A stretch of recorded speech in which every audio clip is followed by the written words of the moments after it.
सियासी मैदान की हर बड़ी खबर से आगाह रहने के लिए हमारे चैनल आजाद सियासत को सब्सक्राइब करें और बेल आइकन को प्रेस करें।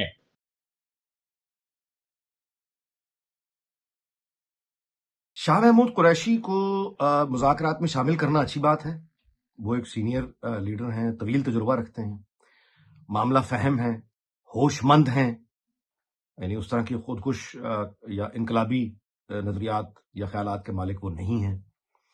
तो ये अच्छी बात है, खुशाइंद बात है कि शाह महमूद कुरैशी भी मुज़ाकरात में शामिल हो। लेकिन देखिए, शाह महमूद कुरैशी पहले भी मुज़ाकरात में शामिल रहे हैं। माजी में पीडीएम और पीटीआई के मुज़ाकरात जब होते थे, शाह महमूद कुरैशी उसमें शामिल होते थे, लेकिन मुज़ाकरात कामयाब नहीं होते थे, नहीं हो पाए, क्योंकि शाह महमूद कुरैशी का शामिल हो जाना जाहिर है कि एक दानिशमंद आवाज का, तजुर्बेकार आवाज का शामिल हो जाना बिल्कुल ठीक है, लेकिन फैसला करने का इख्तियार तो उनके पास नहीं है। कोई फाइनल डिसीजन तो Shah Mahmood Qureshi on behalf of Imran Khan तो नहीं ले सकते। अगेन पीटीआई का जो वोट बैंक है वो शाह महमूद कुरैशी का वोट बैंक तो नहीं है, वो तो इमरान खान का वोट बैंक है। सो शाह महमूद कुरैशी का शामिल होना इन मुज़ाकरात में, या पीएमएलएन के मोस्ट सीनियर लीडर्स का शामिल होना, मिसाल के तौर पे ख्वाजा साद रफीक को शामिल कर लीजिए, क्योंकि वो पार्लियामेंट का हिस्सा नहीं है लेकिन एक सीनियर लीडर तो हैं। तो इस तरह की अगर लीडरशिप को आप शामिल कर लेंगे तो ठीक है, मैच्योरिटी होगी, संजीदा गुफ्तगू होगी, तजुर्बात रखने वाले लोग आगे निकलने का कोई ना कोई रास्ता निकालेंगे। और ये हकीकत है कि सियासतदानों को अगर अख्तियार मिल जाए तो वो पेचीदा से पेचीदा मसले का भी हल ढूंढ निकालते हैं। लेकिन बात यह है कि मैंडेट किसके पास है। मैं फिर गुजारिश करूंगा कि शाह महमूद कुरैशी को शामिल करना बहुत अच्छी बात है। पीएमएलएन और पीपल्स पार्टी की तरफ से भी अच्छी बात है कि होशमंद और यानी तजुर्बेकार सियासतदान इन मुज़ाकरात में शामिल हों। लेकिन जब तक ये चाबी जो है ना जी, या तो वो इमरान खान के पास है, या वो नवाज शरीफ के पास है, या वो आसिफ अली जरदारी के पास है।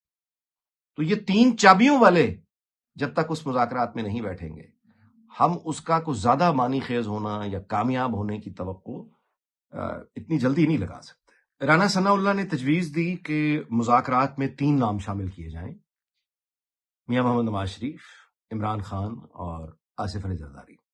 ये तजवीज बहुत अच्छी तजवीज है। राना सनाउल्लाह एक बहुत मंझे हुए, बहुत गहरे, बहुत ज़हीन सियासतदान हैं, और उनका ये कहना कि ये तीनों, देखिए, पब्लिक मैंडेट यानी अवामी लीडर वो या नवाज शरीफ हैं, नून लीग का वोट बैंक सिर्फ उनका है, या वो इमरान खान है, पीटीआई का मतलब इमरान खान है, और या वो आसिफ अली जरदारी हैं जो कि पीपल्स पार्टी, बहरहाल वो और बिलावल भुट्टो। इसका मतलब यह है कि कोई भी सियासी मुज़ाकरात जो होने जा रहे हैं वो इन्हीं जमातों के माबैन होंगे ना, यानी पीटीआई और पीपल्स पार्टी और पीएमएलएन के माबैन ही ये मुज़ाकरात होंगे ना, हुकूमत और अपोजिशन के। तो इन तीनों पार्टीज की जो रूह है वो जिस तोते में पाई जाती है, वो तोता उनके लीडरान हैं। तो ये यानी मियां मोहम्मद नवाज शरीफ, इमरान खान और आसिफ अली जरदारी यही हैं, यानी एक पीपल्स पार्टी, दूसरे का मतलब तरीके इंसाफ, तीसरे का मतलब एन लीग। तो इस इन लीडर्स के बगैर जो निचली सतह पे जो मुज़ाकरात होंगे, वो मुज़ाकरात तो यानी सेकंड टीयर लीडरशिप होगी ना, या थर्ड टीयर लीडरशिप होगी। उनके पास तो कौम का मैंडेट नहीं है। कौम का मैंडेट तो ये आसिफ अली जरदारी या फिर इमरान खान या फिर नवाज शरीफ के पास है। और अगर ये तीनों ही मुज़ाकरात में मौजूद नहीं है और वो बी टीम्स बैठकर सिर्फ हिदायत लेकर मामलात को आगे बढ़ा रही हैं, तो ये एक, आप यूं कहिए कि खबरें बनाने के लिए एक एक्टिविटी तो चलती रहेगी। मीनिंगफुल इसका होना, मानी खेज होना, वो मुश्किल काम है, क्योंकि मुज़ाकरात में फिर जहां भी कोई फैसला कुन बात आएगी, इख्तियार, फाइनल अथॉरिटी जिसने स्टैंप लगाना है, वो तो ये 3 लोग हैं जो कि मुज़ाकरात में मौजूद ही नहीं होंगे।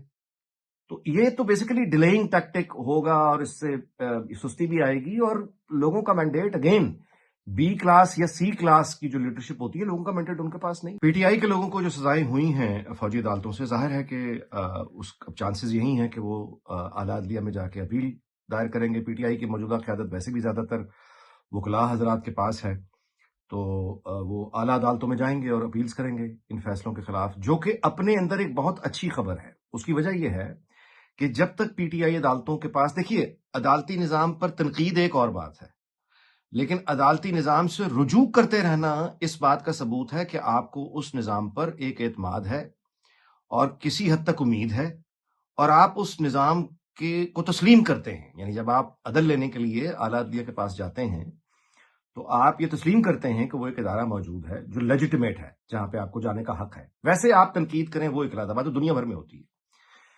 اور کسی بھی سیاسی جماعت کے لیے امید کا یہ دروازہ عدالتوں کی صورت میں ہمیشہ کھلا رہنا چاہیے.